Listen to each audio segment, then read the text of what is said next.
Well, by special request, looking at the back of the fleet first, looking at Jing Kun Chu here, just at the top of this low pressure system. He's had quite robust conditions, but he's positioning with regard to the low, a nice balance in terms of good speed, and he's sailing a slightly shorter distance than the boats in the north, a couple of which are just caught in the bottom of this high pressure system, so they're quite slow.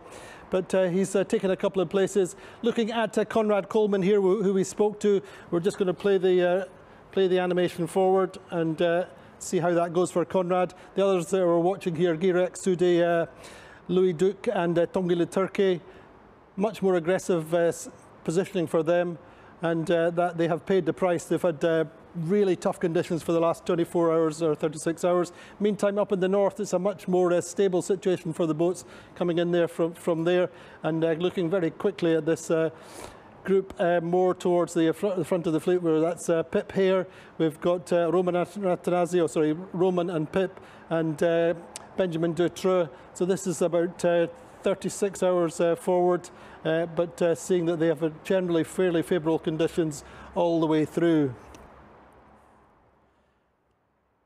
And for the second half of the fleet, looking at the evolution of this high pressure ridge coming up from the south. Now potentially we're seeing a big gap developing in about 72 hours time. So let's watch how that plays forward.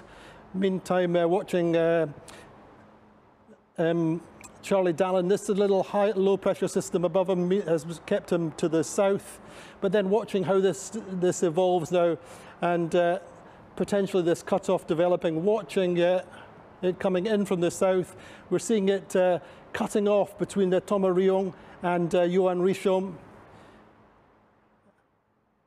And here it comes, very slow conditions for this group. We're back to Boris, who has decent conditions and a nice southerly route. A very direct course for him and the boats behind him. But this is Thomas Riong, and we'll look at that as a still here, and you see how that's developed. This is Johan Richomme, as I say, in 72 hours. Thomas Riong are routing at the moment, suggesting that could be as much as 600 miles, but we're going to have to watch that, say. But this high pressure system, this ridge, certainly causing some kind of big gap, a big chasm in the fleet over the next few days.